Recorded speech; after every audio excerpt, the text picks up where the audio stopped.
My name is Cassie and I'm the founder of Fatco, where we use these guys to make this stuff. Let me explain. At Fatco, we specialize in making natural and organic skin and body care products, many of which contain tallow. It's nutrient dense and healing. It's extremely high in vitamins A, D, K, and E, all super important for skin health. It's natural, it's healthy, and it's sustainable.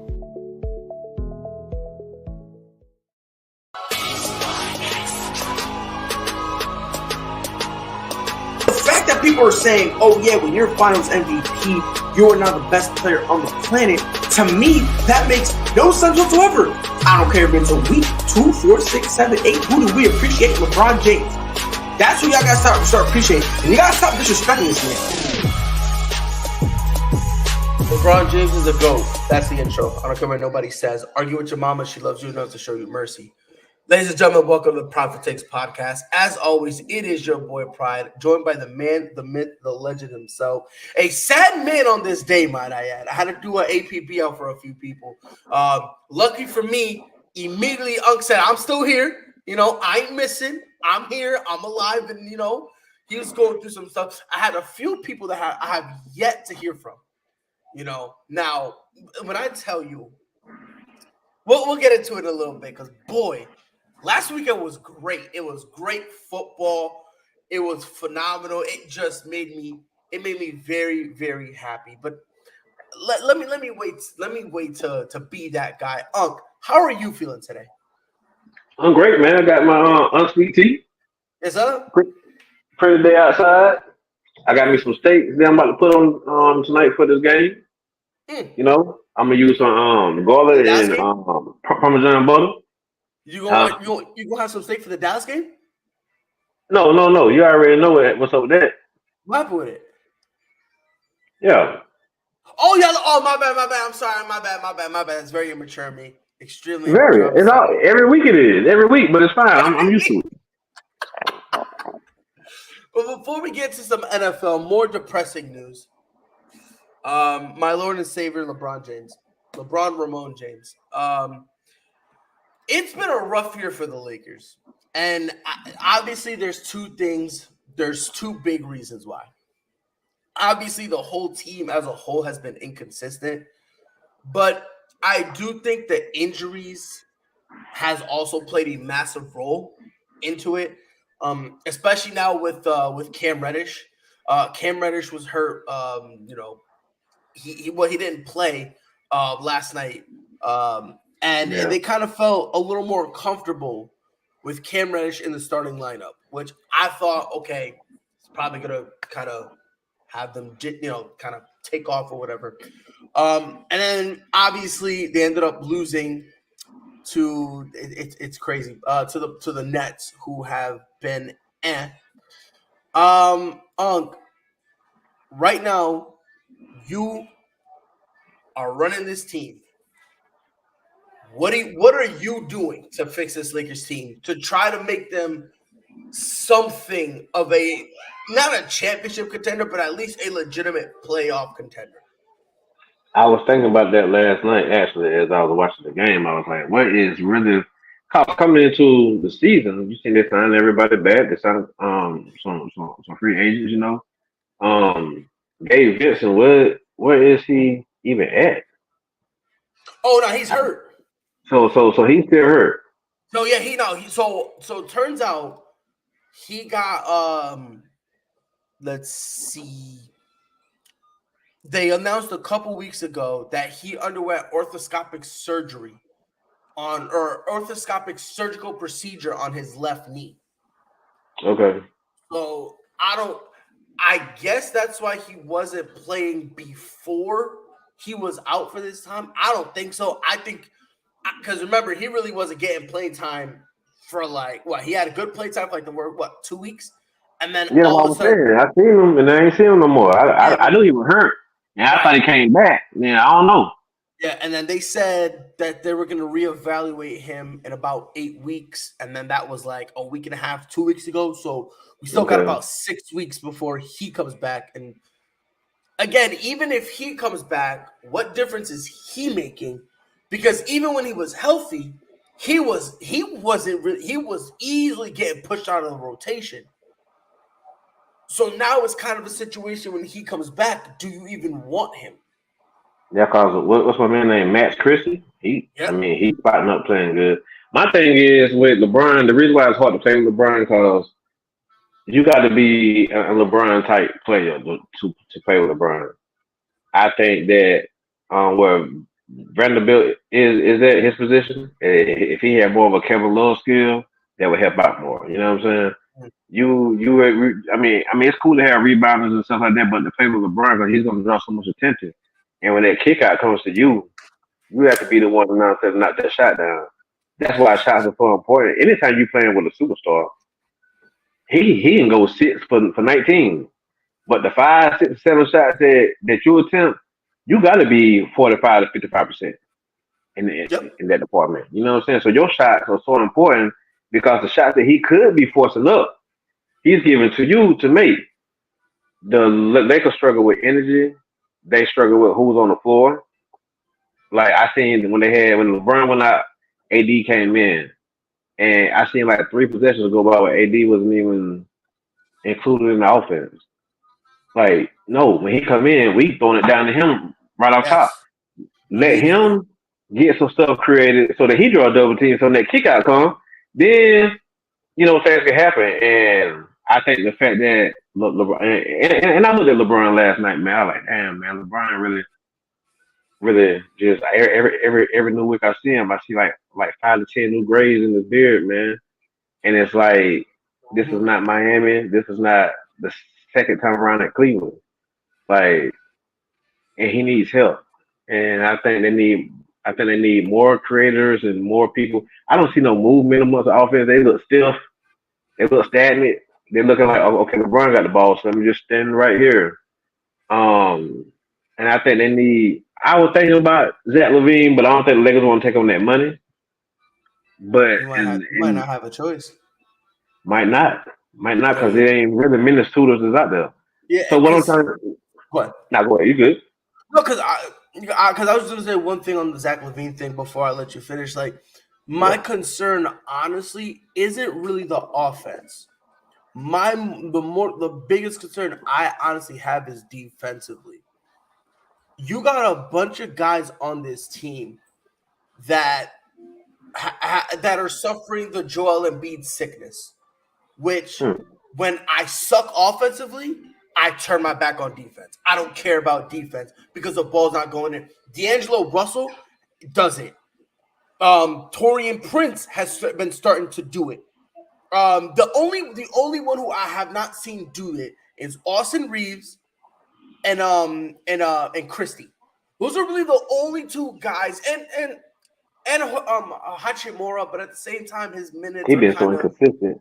Yeah, he's getting inconsistent minutes, so I don't think it's fair to him. But I will give him props, regardless if it's a minute or 20. He goes out there and does what he can. He does what he can. Yeah, that's my guy. That's my guy. He brings hustle, but like D'Lo, and he's your starting guard.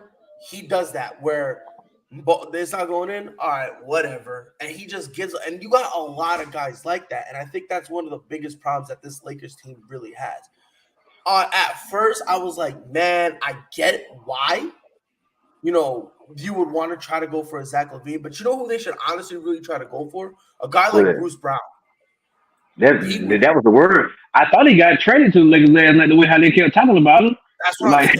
And I'm like, and mind you, he just got traded to the Raptors. The Raptors are desperate trying to get rid of him because they're like, yo, this is his last year, blah blah blah. And my thing is like, you need to try to get guys kind of like that where, obviously like a typical 3-and-D-ish type of guy, sure, but emphasis on the D pause because it's getting to a point. Like I said, you got a bunch of guys here where if the ball's not falling, they don't care.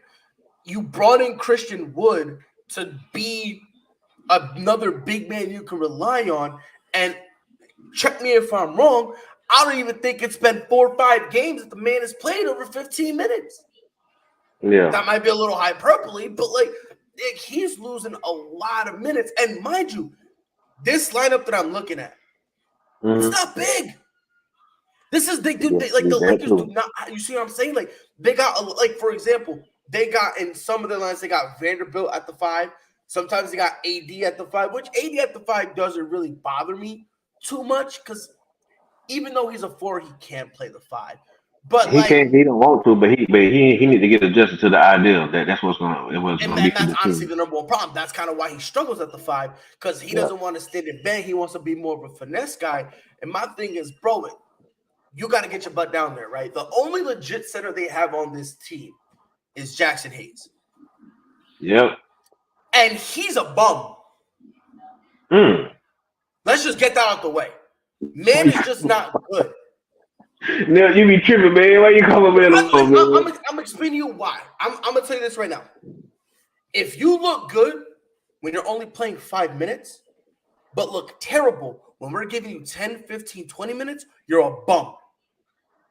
The longer When you say, but go ahead. I'm sorry. Go ahead. I'm sorry. Go ahead. no, so this is my problem with Jackson Hayes. This is honestly some of the problems I have with him. When it comes to his defense, because he supposedly he's a guy that you keep him in there, he'll jump up, he won't swat shots, but he at least contest them, right? He at least contest them. Right? I've never seen a guy with that reputation jump as less as he does now. Somehow, Draymond Green got a better vert than him. DeMarcus Cousins, fresh off his Achilles tear, has a better vertical than this guy. I have not even seen this man have 1 foot off the ground. He lacks his hustle, and that's another thing that they said. This kid is a real hustle kid. You know what I mean? He'll get down. He'll get dirty. Where it at, though? Because I'm still looking for this supposed hustle he was supposed to bring. Like remember when the Lakers got Rui? Remember how they were hyping him up, saying, "Oh yeah, yo, we got a gritty kid, we got a hustle kid." They had the same conversation about Jackson Hayes. This was the same conversation, and the kid can't do nothing. Picture this: you're the only guy on that team that's a legitimate center, and you can't get burned. But see, I think a lot of times it has to just from things I think him in. He to me he thrives better in transition, running. That's horrible as a center because he's not But that fast. this the thing though. First of all, the team is not equipped to do that. Cause who's gonna be leading the charge on the fast break anyway? That's LeBron. So you tiring him out anyway. But back to Jackson, I just think that they say you can't teach 7 feet, but I found within the last 15 years that you may need to. You know what I'm saying? Because what I'm really getting to is he's not a back to the basket. He's not that type of center. I think he's just an alley hoop type guy, a putback type guy. He's not someone that you can dump. Well, let's get 2 quick points to him right quick. You know what I'm saying? That's not him. I don't know what the Lakers are demanding of big men lately. Ever since Andrew Bynum, ever since, you know what I'm saying? Like, ever since Dwight Howard and all that, what big man has done anything with the Lakers? I can't think of now. I'm not saying it'd be funny. I just can't think of them that has come in there and just made like, Brook Lopez is there, but he showed that he can shoot the 3. So that's why he's still in the lead to me to this day. Yeah. You know? But I don't know, man. I don't get this team. Like, I thought this was going to be, like, truthfully, a 1-2 seed this year. I really did. I agree with you because I remember we I were really having did. a conversation. We both agreed that this Lakers team was going to be number 1. But I don't think D'Lo fits well with what they're doing. I don't think I don't think Vanderbilt does with what they're trying to do because for what he brings to the table, they need it, but at the same time, they need someone who can shoot. Like he hit 2 back-to-back threes last night, but that's just for that. That ain't nothing that's gonna be consistent. That's gonna be something in the playoffs that's gonna be left wide open. Here's my thing with Vanderbilt, because I'll be honest, I'm looking at this roster and these are some I think there are 4, maybe 5 guys I would consider untouchable. Mm-hmm. Obviously, LeBron and AD. Obviously, I do think right now Austin Reeves should be considered untouchable. Yes. I think he's one of the young kids on that team since day one understood there's pressure playing with LeBron. and he's been like, what do you need me to do? Do you need me to be the sixth man? Do you need me to be a spot-up shooter? Or do you need me to be a playmaker? Whatever he's been asked to do, but he's been able to do it. So I think him. Another one, I think, Rui. But this is just me saying he's untouchable. I feel like if you give Rui more minutes consistently, heck, maybe even try to plug him in to get him some layover minutes with some of the starters, his energy, his IQ, because he's pretty smart. He is very smart on the court.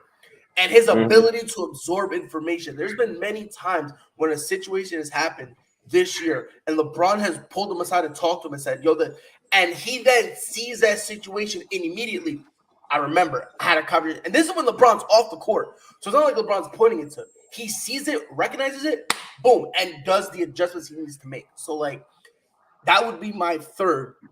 And then the fourth guy that I personally would want to keep, the fifth guy that I personally would want to keep when it comes to, like, this lineup, I honestly do want to keep Cam Reddish because I do feel like his versatility can help you. And when he was in the starting lineup, this team kind of was starting to find themselves a little bit.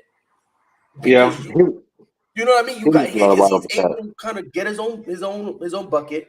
He can also hit the three. And even when his shot is falling, he still focuses on defense. That's kind of the common three with a lot of the young kids. Rui, Cam, and Austin Reeves, even if the shots aren't falling, they still grit their teeth and they go out there and play defense. So it gives you something of a chance. Outside of that, I think you're going to have to move some pieces. And I think D'Lo's going to have to be the first one because he's probably the most enticing thing. Well, let me slide this in right quick, pause. My starting lineup would be Max Christie, Austin Reeves. Okay. What's my man who we just talking about that just came back? I'm the one guy from Washington. Brain fart that quick. Small forward, power forward. Yeah. Ala Gonzaga. What's his name? I mean, who? For the Lakers. We just got through talking about him. They say he was out hurt. He been playing. You know, he gave us all. He came from Washington. He was a damn man. Torian Prince? No. Torian Prince came out of Baylor or Oregon. Nah, he came out of Gonzaga. Who came out of Gonzaga? Man, don't touch my tongue, man. What's my man's name? No shot. You're talking about Rui. No shot. Yeah, Rui. Yeah. He came out of Gonzaga. Yeah, he played Gonzaga. Nah, he's ass. We gotta trade him. Trade him. He's ass. Check this out though. And check this out. So he would be the 3 or either the 4. But I would have him at the 3, LeBron at the 4, and AD at the 5. Now you're losing a lot defensively. But aren't teams scoring 125 and 155? Who's playing defense? You know what I'm saying? We need points. Yeah. You give me effort here and there, I will play that effort. Because you can create for mishaps. I mean, you take the Phoenix Suns. Who the hell playing defense over there? You see what I'm saying? We have to build a nucleus. Yeah, but you see what Booker did last night. But we have to have some type of chemistry to where, okay, this person may lack of this, lack of that, but what can we do to try to shield some things so it won't be that bad? And I think you have D'Lo come off the bench. D'Lo come off the bench being your 6th man, gives him the opportunity to play free and be him. You got to take that same page that the Celtics took with Rondo and that the Heat took with Chalmers. That's how I look at it. And that's why I say put Max Christie right there because he gonna know his role. He gonna know when that ball come to him, it's time to shoot. Same way with Mario Chalmers, same way with Rondo. Same with Rondo, you know what I'm saying, finding Paul or finding Ray coming off the screen or whatever, you know what I mean? And we have to do it that way. And I think you will get better effort. You gonna get effort from Archimura, the effort that you were saying that he brings. You know what LeBron gonna do. You know what and MVP ball, man. He really has. Offensively and defense. I wouldn't be surprised. You said Anthony Davis playing MVP? I think for what he's been doing with the Lakers, the inconsistency, I think he's been more consistent this year than any other year. don't know about that, man. Because I mean, Man, he maybe I been don't know. consistent this year, man. I He don't been know. more consistent this year. I say he been more consistent this year than the last 2 years. Sad to say, because even then, how many like you said earlier, there's been many times where he'll like the balls are coming down, LeBron's out, it's supposed to be AD, he'll go possessions without even sniffing the ball. That's insane to me. Yeah. That's insane to me. Honestly, I'm conflicted about this because yes, I Okay. do like the fact because I hate the Lakers, so I'm glad. But Yeah. at the same time, LeBron, Ramon, James is there, so I do feel a little bad. Rob But says be honest on that. AD ain't no damn MVP, which I'm with Rob here. Look, I ain't saying he gonna win it. I say he playing MVP ball. I mean, That's all I'm I saying. think you can make the argument. I think you can make that argument. No, because it's like 5, 6 people in front of him. I'm saying he's playing MVP caliber ball. That's all I'm saying. I'm I curious. ain't saying him for MVP. Bro, hold on. You got Jason Tatum above him?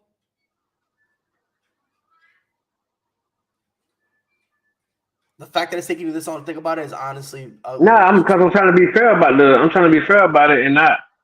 I'm just really trying to be honest and fair because Tatum's gonna be Tatum. What Tatum doing is what's expected. Tatum has been consistently doing what he's doing. So when you got a guy who hasn't been consistent like that, and now he is just for this season.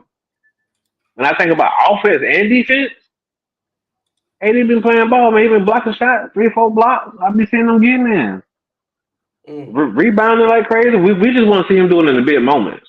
I mean, of course, you're gonna have Tatum up there. Tatum is in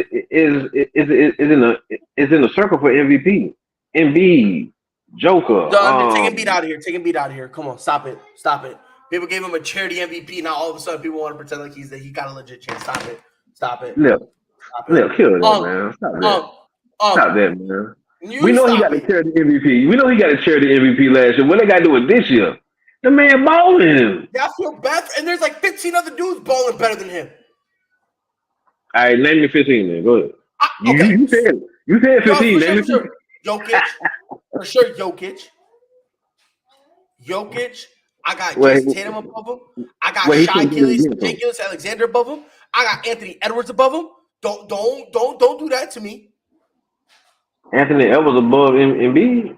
Okay. For sure. Sure. Okay. Yo, the Minnesota Timberwolves are a dog shit franchise, and it's because of Anthony Edwards that they're the number 1 seed. That's right. He's winning alone for being the number 1 seed with Rudy Gobert on his roster. He got Rudy Gobert playing starter minutes, and he's carrying them number 1 seed. That right there. Hold on. This is what we're not gonna do.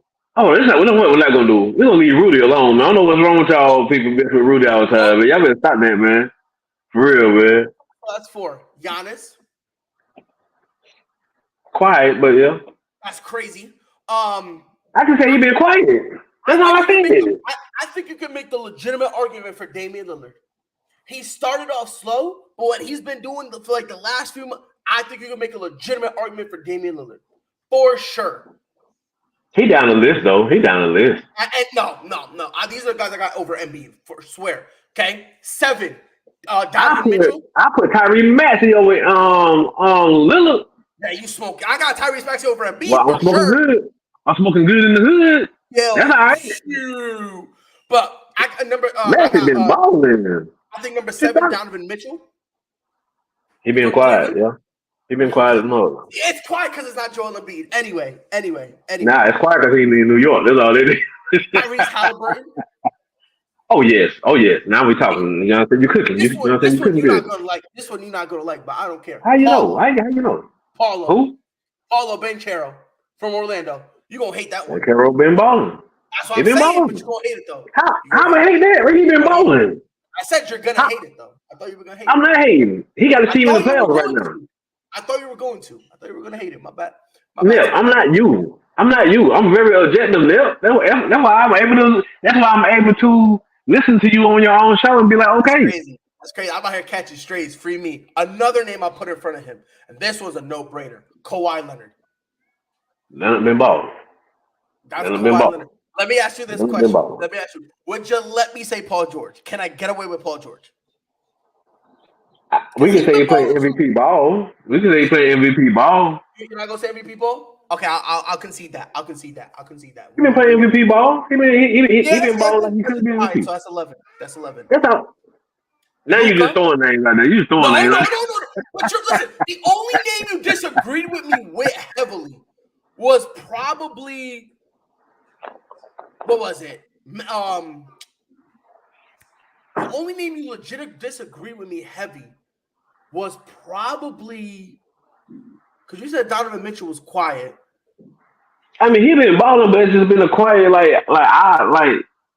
it ain't like that same exposure to me when he first came to Cleveland. You know what I'm saying? Kevin Durant? It's like he been quiet. Kevin Durant? Because we're so used to it. We just so used to it. That's wicked. But I don't think that's fair either, though, because just because you're used it's not fair. It's not fair. It's not. Just because you're used to it doesn't mean you gotta, Victor Wembanyama. All right, let me chill out. Yeah, you're going too far. You wild and you just reaching your mouth and put Draymond Green. I feel bad for Wembanyama. I'm even gonna hold you. I feel bad for Wembanyama. Nah. Steph Curry been balling. He been trying to keep whatever they got left, boy. They ain't got much. I'm so glad this is happening to Steph Curry. Steph Curry is the biggest front runner I think I've ever seen, and everyone was like, "Oh my God, he's short. It's adorable." The biggest front runner. Now he's out there having mental breakdowns on the sideline. I can't do this. Well, everything comes to an end. Everything comes to an end. You said what? I said everything comes to an end. That's something they gotta know with the stuff that's been going on with Clay, man, with the injuries that he done had to go through. You're not supposed to go out like this if you're that great, supposedly. You're not supposed to it happens. You're not supposed to go out like that. Look, no one is afraid of you follow the game. I need you to be honest about this now. I know you like to perform at the company zone. You know what I'm saying? You do it every Saturday. I appreciate it. Great jokes. Listen. You gotta understand this. No one is freaking afraid of them no more. No one is afraid of them. People have gotten better. People have caught on to a lot of things. And while people are catching on, they're getting older. It ain't gonna last forever. Draymond Green done got covered up. If anyone who done got covered up, he done got covered up so much for all his weaknesses. Come on, man. Yeah. Oh yeah, this thing going down. It's going down. So. Yeah. Oh yeah. Really so. By the way, hold on. The arrogance of thinking that you can survive in the West with a 6'9" or 6'8" Mooney. Real quick, Rob said Steph ain't got no help. I mean, he ain't doing no help either. Shoot 44% for the floor. He got help. He got some. Yes, I understand what people want to say when they sit here and say, "Oh my God, Klay Thompson is disruptive." For sure, I'm not gonna take that from you, right? Andrew Wiggins has not looked like himself. Jonathan Kuminga, yes, sure, he's stepped up. But it's like he's got to take another bigger step. For sure, 100%, 110%. Chris Paul's got to dumb his game down because every single time when he's with the second unit, he leads them. Steph gets the ball. He's out here chucking stupid shots. What people don't want to admit, the same shots Steph was making 2 years ago, he's not making them now. That's all I'm saying. No one wants to have this conversation right now. No one wants to have the conversation. They're like afraid to talk about it. It's like the same thing with LeBron. They got the same pieces from the first review. It's the same thing with LeBron. LeBron doesn't really play that much defense anymore.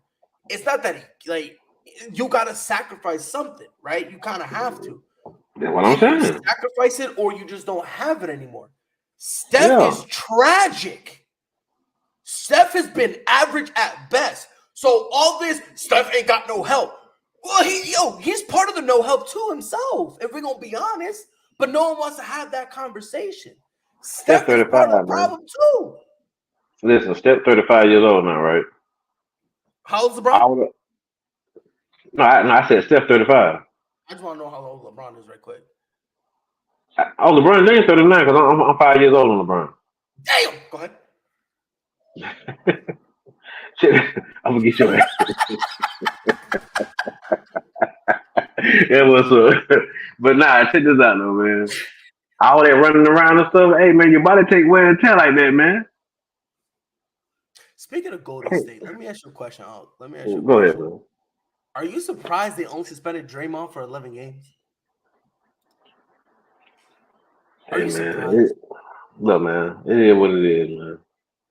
Because now, see, I'm glad he is back because they were like, they ain't going to stop that winning until they get Draymond. They were losing when they had him. And now he done came back, they still continue to lose. I just wish some of these pundits, some of these people, that's one thing I don't like about the internet, man. Everybody get to say something. I don't do no background check, no nothing. I mean, and call me crazy. And Rob Scott says Draymond on his way to retirement for sure, and it's gonna be a forced retirement because Draymond swear he's still him. And the shot Rob Scott. But here's my thing, and if I'm crazy, you let me know. Yeah, I've never understood this love affair with Draymond Green. I've never in my life looked at Draymond and said, "Yo, he's something special." I've never in my life thought of that. I just thought he was a decent passer who accidentally got drafted to the place that had two of the greatest shooters of all time. I don't care if you got one. We didn't know. Huh? I said at that time we didn't know. At that time when he got drafted, because he was behind the league. No, for sure. But even then, some people thought Steph was kind of that he was on his way to being a great shooter. People saw stuff in play. But like my thing is like let's say not the greatest shooters of all time, right? Let's take that out there.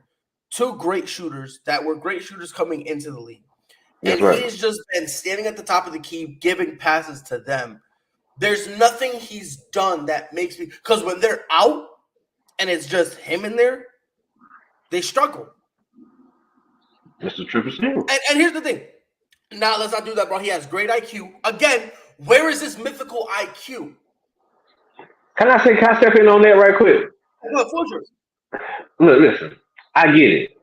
When you lack in some areas, that's just like if you're blind, just sits in here, you're going to be strong in the mud. You know what I'm saying? It's just because you lose or something. It's like my Uncle Monk handicapped. So, like, he was a baby, he had a stroke. You know what I'm saying? So he can't use the left side. You know what I'm saying? But his right side, he'll knock you the hell out like he's a Mike Tyson punching you for real. And that's where all his strength is at. Yes, if you play with sharp shooters like that, your IQ will be bright too. What else is he gonna bring to the table? He has to be able to do something. He has to bring something to the table. I'm never gonna take away from a guy's hustle, how he came in the game, what he had to do. You know what I'm saying? He acknowledged who he's playing with, so I give you that. But it ain't like it's LeBron with the ball with the IQ. You know how many times LeBron got players paid? Who has Draymond Green gotten paid? Nobody. Besides himself. All right, then what we talking about? Come on, man. Thing. Like, I think the term floor general gets thrown out a little loosely. Still shout out to Rob. Yeah. And I love Rob. I do. Yeah. But, like, I think the word floor general is thrown out loosely.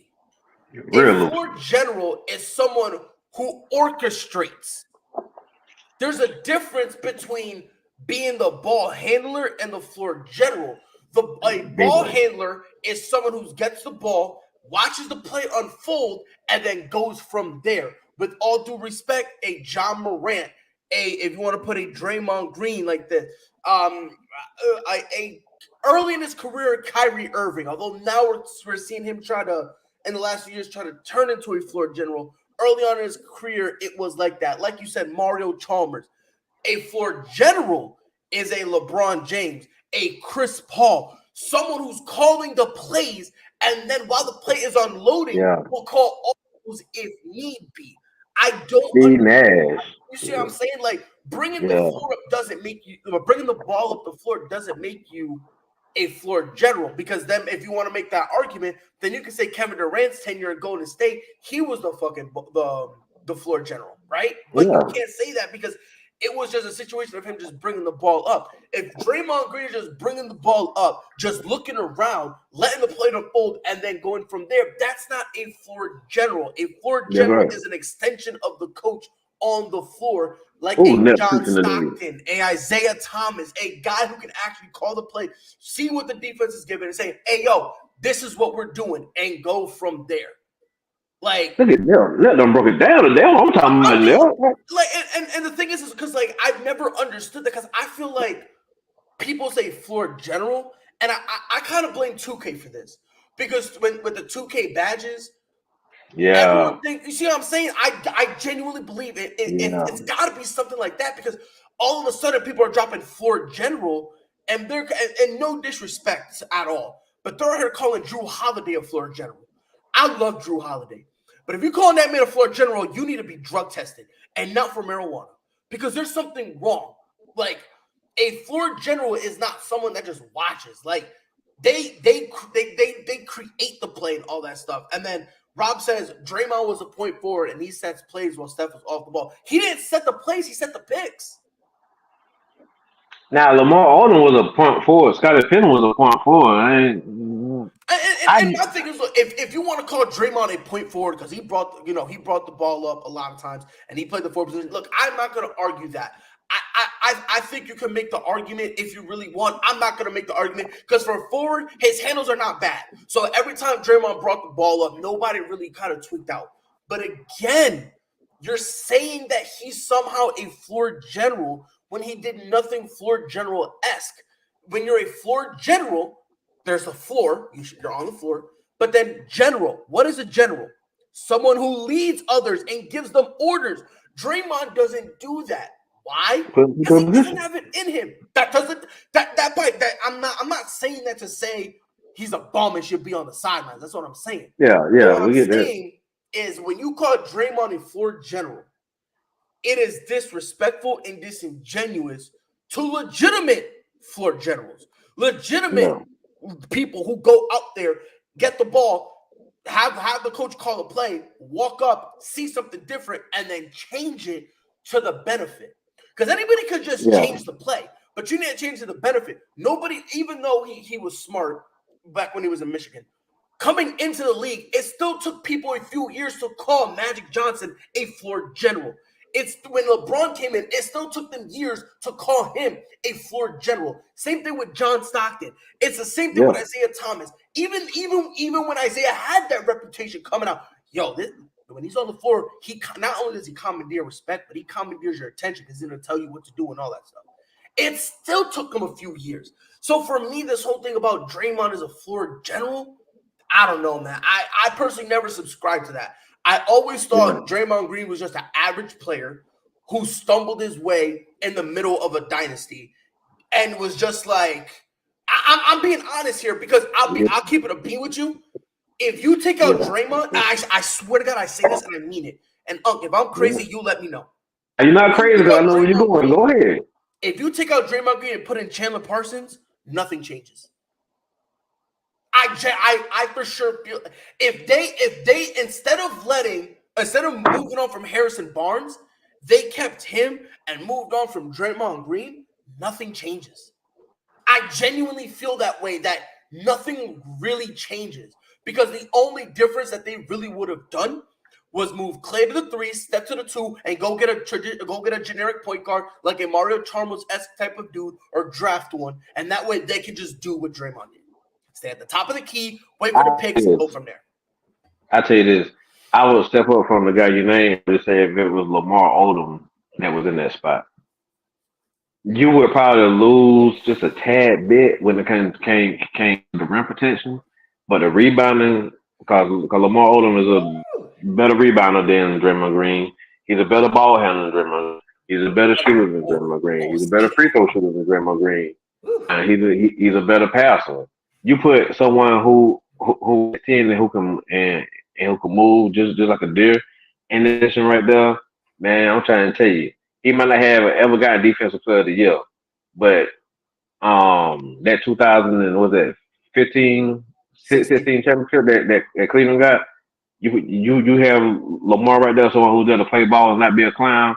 They win that series. You know what I'm saying? No, forget being a clown. You can make an argument because we've seen him in the playoffs go bonkers. There could be a couple games he's giving you 25, damn near 30. Lamar Odom was a dog, bro. Lamar Odom was true. And Rob said Lamar Odom was a dog, but Draymond was a better player. I mean, I don't see that. I don't see that. And again, everyone tells me that I'm just hating on Draymond. But I swear, I've never seen that once in my life. That Draymond upper echelon. Because and this is what I determine you being a great player. John Stockton didn't win a ring. And we still revere him as one of the greatest point guards of all time. Karl Malone has no rings. Take away what he did, right? Because we know he got trouble with numbers. As a player, we all respect him and call him an all-time great. If Draymond Green has no rings, what are we really calling him this all-time great player? No. Look, With four rings, he's not even a top 100 player. What are we talking about right now? Like, are you serious? Like, he says come so. on. Defensive player doesn't count. 4 rings don't count. Y'all wallet, but again, see this is why I have. Yeah, let me have this one. Ooh.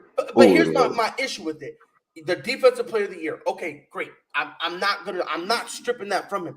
I disagree with him winning it. I didn't think he deserved to win it, but regardless of how I feel, he still has that. That's fine. But you lose me when you start saying the 4 rings. Because if you're gonna tell me that his ring, and I don't think he's got 4. I think he's only got 3. No, he got 4. They got 4. He got 4? Yeah, he got 4. Yeah. Hey, Neil, let me take this right quick. So what he's saying is the value of his 4 rings are the same value as LeBron James' 4 rings. And here's my thing. Like I've always said, like when we have this conversation about who you think is the better player, I don't lead with rings. And the reason why I don't lead with rings is because as a team thing, Draymond Green was not influential in any of those rings at all. And by the way, I know what he's going to say. In 2016, Draymond got suspended for Game 5, and that's what set up. Well, yeah, he came back for Game 6. They lost. Came back for Game 7. They lost. So this influential foolishness, and by the way, those stats that he put up, again, pedestrian numbers. It wasn't like he was balling out of his mind, and Cleveland just luckily scraped out alive. No. Nah. In that Game 7, he had like 31 now. You remember he was hitting out on threes or something, you know what I mean? Because he was the one who was going to win the MVP if Golden State had. You're right. No, you're right. He had one. You're right. That's my fault. He had one game. He had one game. You're right. He had one game. They'll be playing. You're right. He had one game, and we got to give him that one game. We got it. We got to be fair. Here. We got to give him that one game. But like the old saying, guess what? A broken clock is right twice a day. That's right. You ask me what 1 + 1 is, eventually I'll guess 2. But that don't make me a mathematician. That's right. You see what I'm saying? Anyone can get hot. You see what I'm saying? That's him. You know what I mean? And look, if you want to love Draymond Green, that's fine. Hey, some people like that. You know what I mean? For example, me, when it comes to like the trash players that nobody really likes anymore, but somehow reason still got a thing in my heart, I got a few of those. I got a few of those players that was doo-doo, but for some reason, like Adam Morrison, when he got drafted, like he got drafted high as up because he was a baller. I liked him. Man was ass in the league. I still liked him because I was like, man, there's just something about him that, he's kind of cool. Sure, he looked weird. Right. He looked like a school shooter, but I still liked him. I feel like I could chop it up with him. You feel me? Yeah. But just because I like him doesn't mean I'm going to come out here talking about, hey, yo, that Adam Morrison, bro. Very underrated, big dog. He was vicious. I'm not going to tell you. I'm not going to feed you some bull jive talking about, hey, yo, Mario Chalmers was extremely influential in the success that was the Miami Heat. No, baby. No. It was LeBron 1, D-Wade 2, and Bosh 3. And then if you want number 4, you could probably name Pat Riley. Hey, Mike Miller, Shane Battier. Like I'm not going to sit here and be like, oh, yeah, bro. Remember that one dude that was on that team that one time? Yeah, let me pretend it's him. Like, I don't know, man. People say I'm hating Draymond Green. And I've always said this. I feel like he's just an average player who found his way onto a dynasty. And then that really was it. And because he's got the rings, like you see here, because he's got the rings, people automatically goes, oh, 4 rings? That must mean he's nice. I mean, respectfully, bro, that's not always necessarily the case when you're talking about a guy who's riding coattails. Now, if you want to try to bring up the rings for Steph, it was his team, so sure, I get it. But come on, man. That's the equivalent of them winning now, and I go, hey, yo, bro, you know who was really influential in this, bro? I don't know, man. I don't think they would have won nothing without Moses Moody. You feel me? Yeah. This 18 minutes a game was crucial. No, I'm not going to do that. I'm going to look at Steph. I'm going to look at Steph. I don't know, man. I don't know. I got you, man. I got you. You know what I mean? And people think I'm trying to discredit Draymond. No, I'm not. Nah, it ain't that. Nah. But I'm just trying to be legitimate. Like, if you swap Draymond with a lot of other guys in the league, they still have their success. Why? Because anybody could be successful in that system. Bro, we got tricked into thinking for like 2 years. We got tricked into thinking that Andrew Wiggins was him. We got tricked for 2 years. 2 years we got tricked for that, bro. Yeah. We got bamboozled, hoodwinked, swindled, run amok, run afoul. We was we all got duped, and I say we because I was screaming it at the top of my lungs. I was screaming it for 2 years. Yeah. We was played that Andrew Wiggins was lit. How the turntables? Is he even 30? You see how old he is? Is he? I'm about He's about 28, 29, something like 27, 28, I think 29. he's in his late 20s. He's 28. Okay. What a time to be alive, man. He was rookie of the year too. I forgot all about that. We had NFL wildcard, weekend pass. Yeah. And like always, Dallas decides to just suck. Yeah. I'm just gonna say my piece real quick, and then after that, you got the floor. I ain't got much to go ahead. This doesn't shock me at all. And when I say this, people try to call me a hater. But for like the past 25-ish years? If you guys make the playoffs, it's the same thing. You make the playoffs, and then the stage gets too hot. That's just kind of what it's been. Yeah. Got a new coach, got a new wide receiver core, got a new defense, got new linebackers, defensive end, corners, new defensive coaches, new quarterback, changed everything. And it continues. Yeah. And I'll be honest here. In a playoff game, and I don't mean this, well, I do mean it for sure. I mean this with all due disrespect. But in a playoff game, Dallas will lose to the Panthers. 9 out of 10 times, they will lose to the Panthers. Because for some unknown reason, when it comes to the playoffs, it's hard. Well, we're on 2 lifetime against the Panthers. So is that what? I said we're on 2 lifetime against the Panthers in the playoffs. So. You don't even look defeated. You genuinely look like you're just fed up. Nah, man. Go ahead. You know what? I'm gonna tell you what I'm tired of. I'm just tired of players talking on our team. That's all. I'm tired of people talking. Tired of the talk. I don't mind you losing, but don't talk like you're gonna do something. You ain't gonna do nothing. I'm tired of like we've never been here before. I'm tired of now we gotta force the issue to get the ball to one person. I'm tired of 3rd and 13s and outsides or running into the punter for no reason. What the hell you that close for anyway?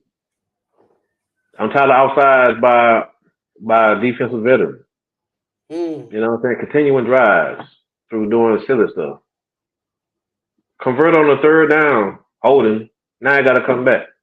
That's what I'm tired of. You can lose. Hey, just don't lose like this.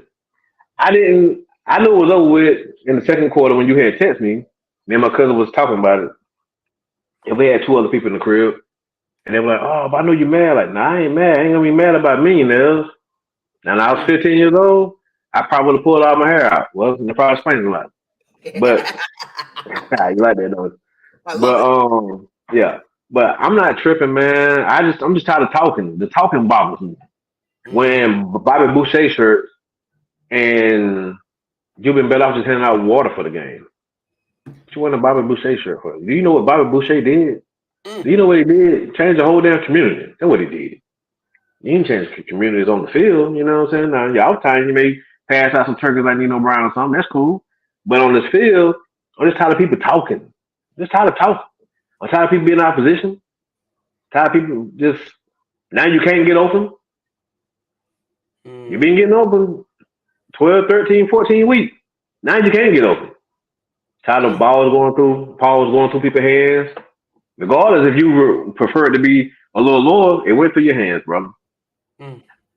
38, dropping the ball, no one around you. I said, you're going to beat the slot, man.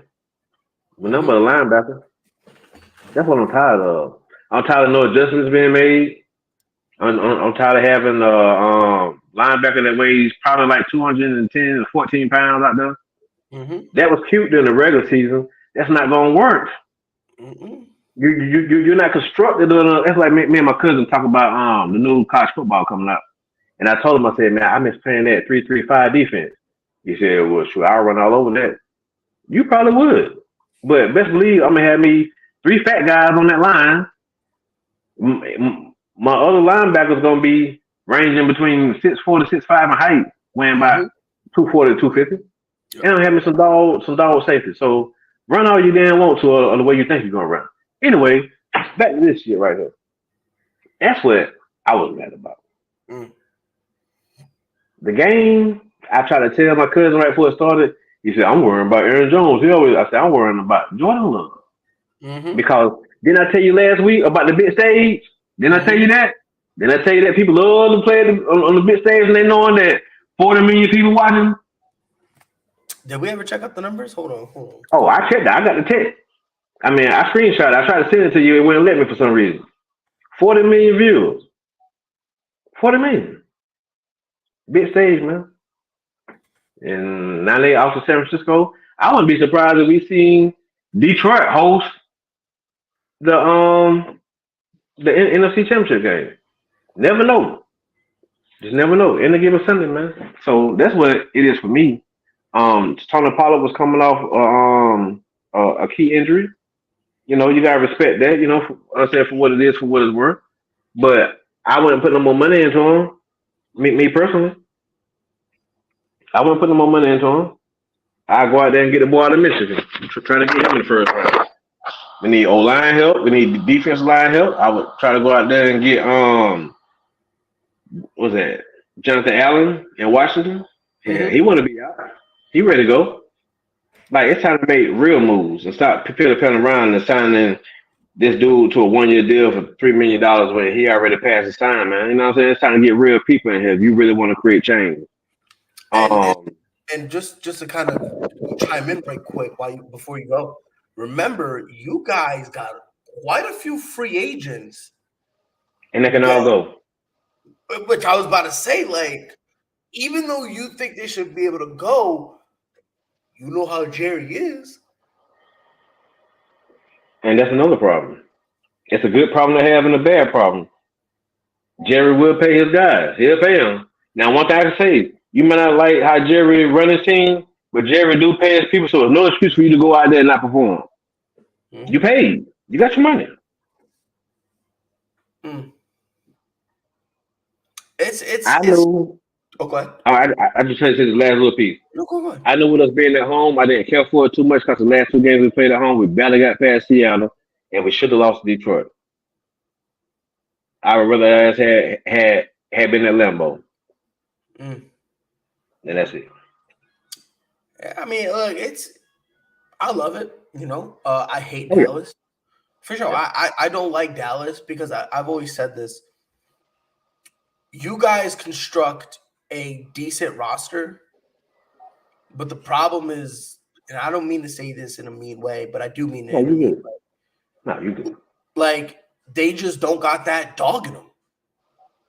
I think that's one of the big things. Like for example, the Buccaneers got punched in their mouth, and they were like, okay, and they fought back, no problem. Yeah. You know what I mean? The Rams got punched in their mouth, and they put up something of a fight. You know, there at least was a fight there. You know what I mean? The problem with Dallas is they get punched in their mouth, and then they're just, ow, it hurts. I guess you're mad at me. And then they just kind of slink over. And then when it's garbage time, they'll put up touchdowns to try to give this illusion that, oh my God, we did great. You know what I mean? Like, there's some Dallas fans out there that, and this is real life. This is real life, that console themselves and pretend that Well, the score was 48-32, so we had a chance. What they don't do, like the part that they don't tell, which again, hey, it is what it is. But there's bits and pieces that they don't want to tell. For example, they don't want to bring up the fact that before you guys scored, it was 27-0. Obviously, before halftime, you guys ended up getting a touchdown to go 27-7. Like, a lot of people genuinely believe the game was over at that point. Yeah. I was like, it's for sure over because Dallas is not a team that responds well to adversity. That's right. You know what I mean? That's kind of one of their big problems. And then defensively, they're out here making – I am not a fan of Jordan Love. I think Jordan Love is mediocre. He's not great, but he's not bad. He's just there. They made him look like – you said what? I disagree. We'll talk about that next week or the week after. We'll have a conversation about him. I just had to throw it in there. So. But of course, and a lot of people disagree with me when it comes to that. But I'm not in the camp that thinks Jordan Love is like a full blown bum. I just think he's just there, and you just need to see more. Huh?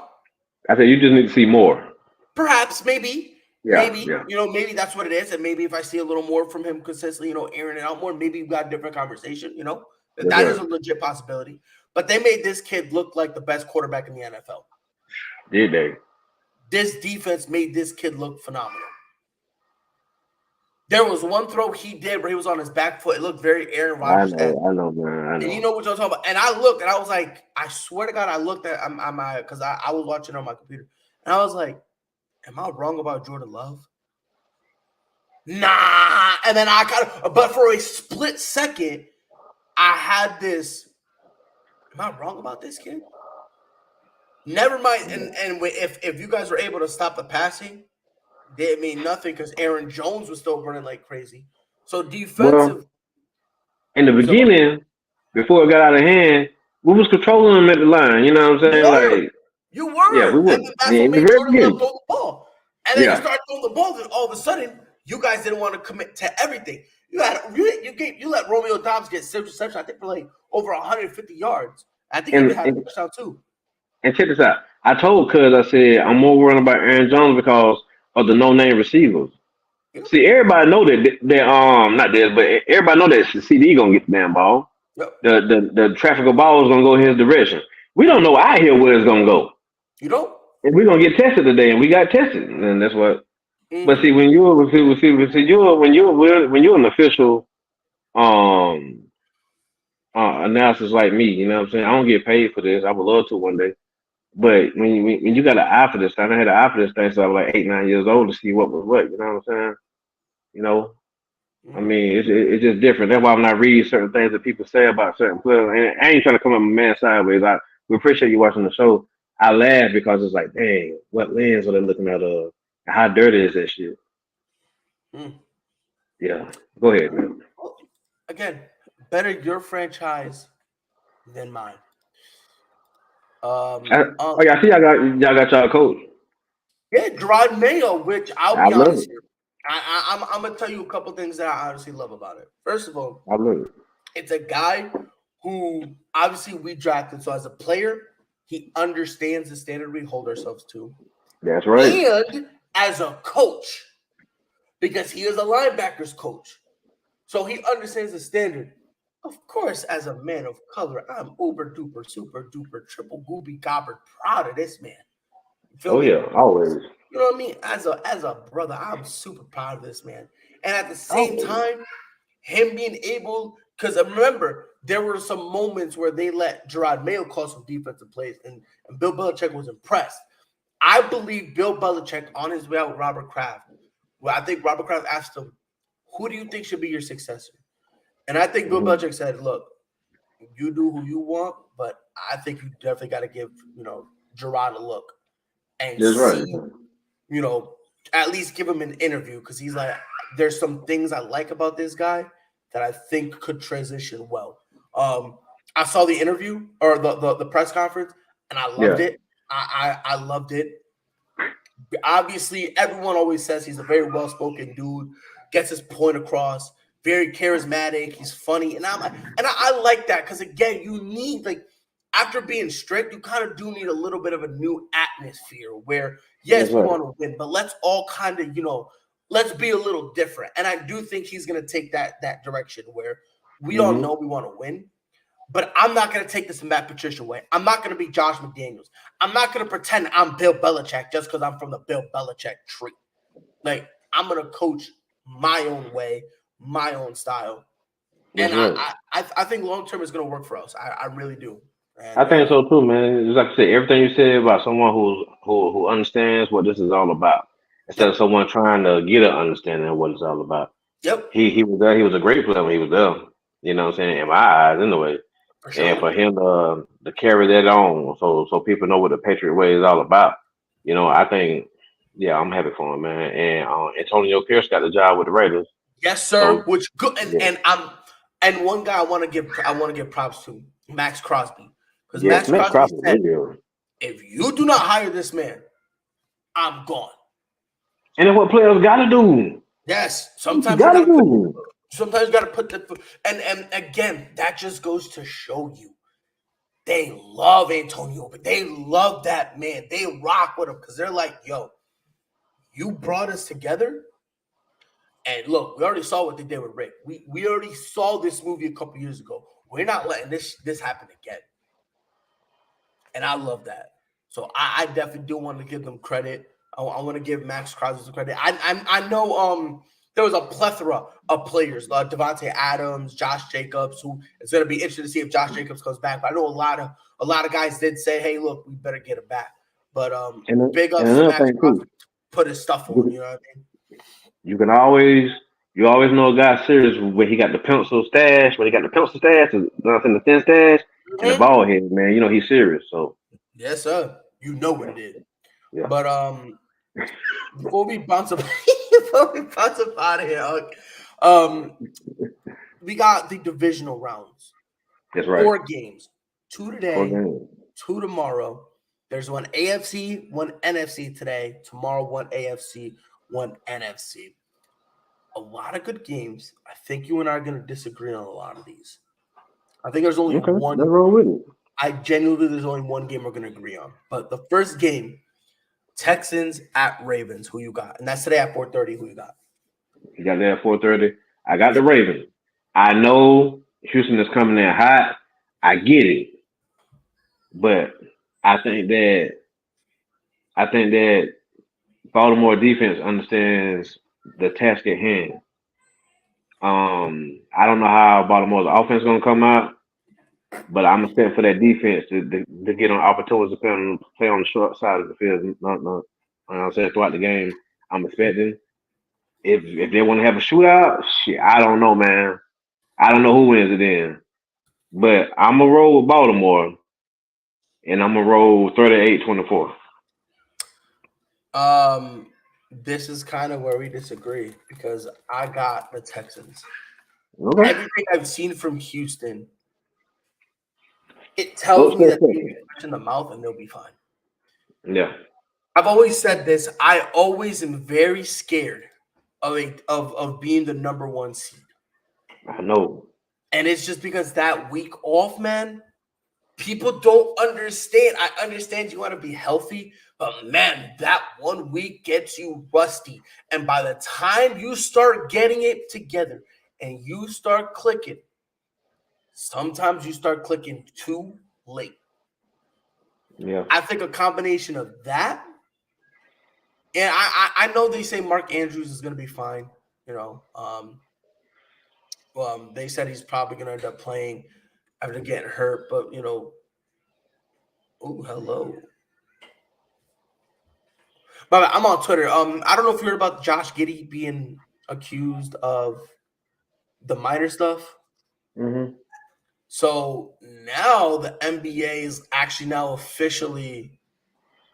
So a couple of days ago, they actually started investigating it, and supposedly the NBA got some. Well, I don't want to say good because that makes it sound weird, but they found some, I guess, damning piece of information. Well, and this is our job. This is what we come in at. See, we wait till we get the evidence out there to do what we got to do, and that's be fair. Yes, I'm sir. waiting to see what I'm ready to see what these people on the four letter word gonna do when the stain drop and how they act. Cause I'm trying to tell you, they really want, and I know we're getting off key, and I got to go in like 10 minutes, probably like 8 10 minutes, so I ain't gonna be long. But they really want to go in on the Von Miller situation so bad, but see, they've been getting heat. People been calling them out. And that's our job to do. Our job is to call these individuals out who will sit there and be Hmm. so quick. If it was me or you, they'll put it out there, don't have too much information, and talk about it for 2 hours and put their opinion on it. And by the time we get up good that morning, we're the worst people in the world. Hmm. So let's see how they carry it out. Yep. So it's gonna be very interesting. So I'm definitely gonna be paying mind of that. But to get back to it, I got Texans. I love offensively and defensively the swagger that they're all bringing. Um, I for sure.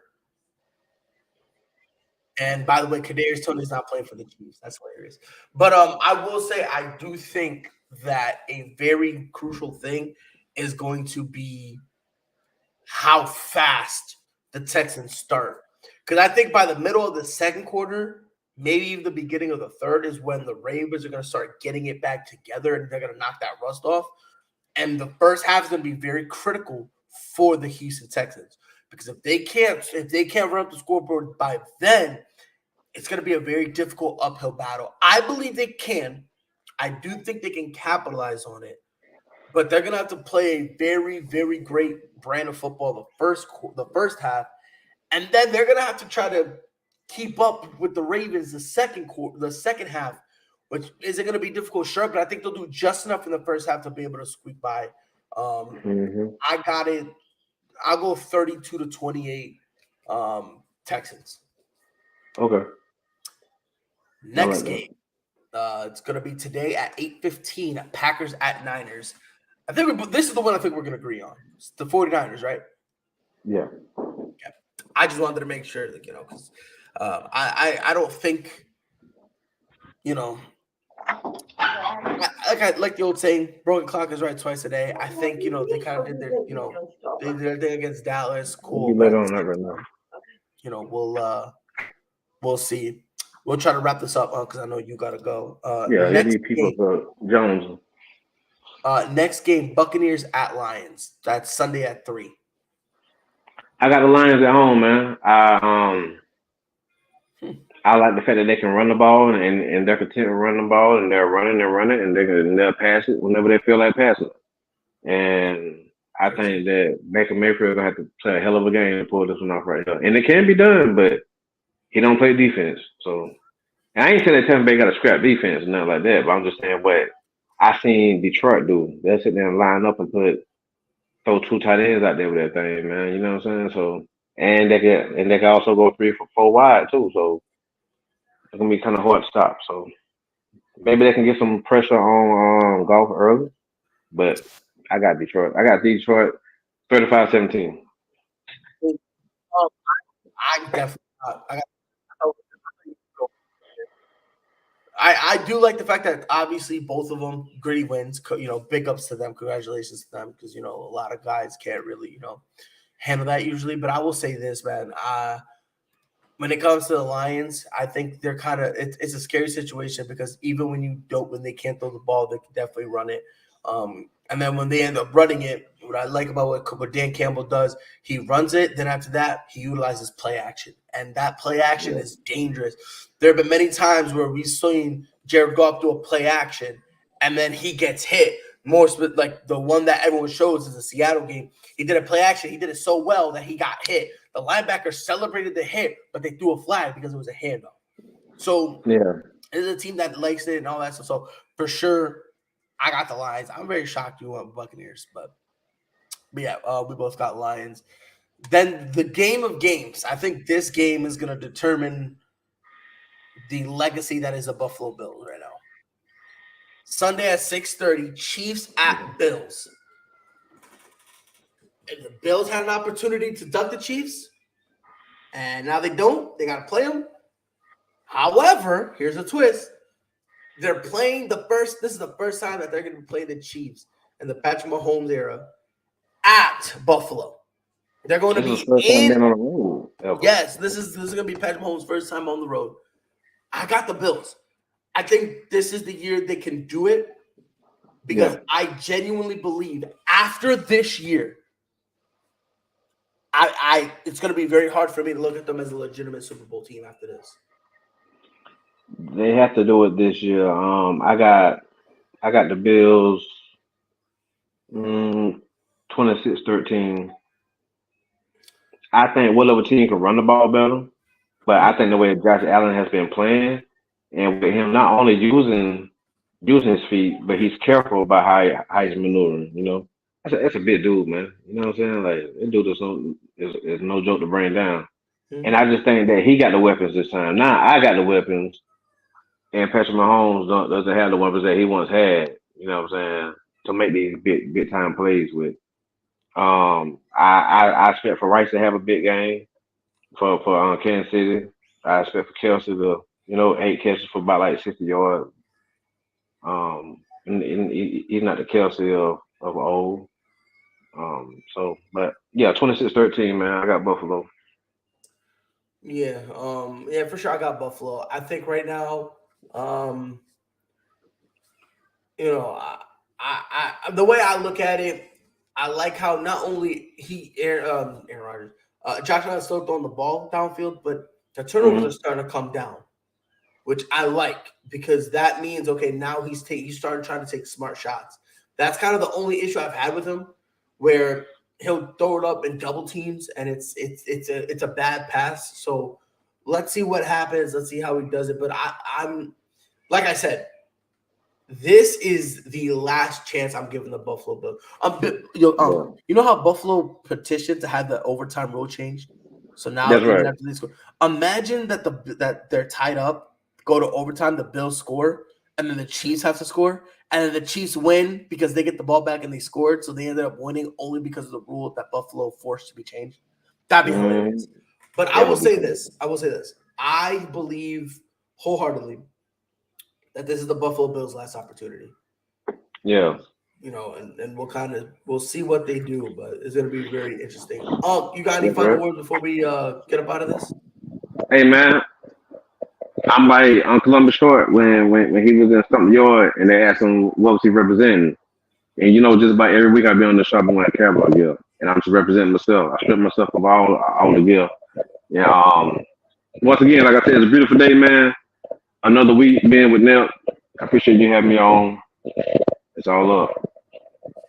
Yes, sir. Appreciate you being here always. And like always, you guys know what it is. Follow us on Facebook, YouTube at Prideful Takes. Follow us on X at Prideful Takes and on TikTok, PR_Pride22.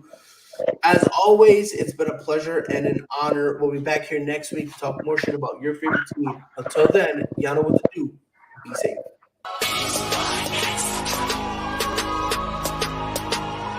The fact that people are saying, oh yeah, when you're finals MVP, you are now the best player on the planet, to me, that makes no sense whatsoever. I don't care if it's a week, 2, 4, 6, 7, 8. Who do we appreciate? LeBron James. That's who y'all gotta start appreciating. And you gotta stop disrespecting this man.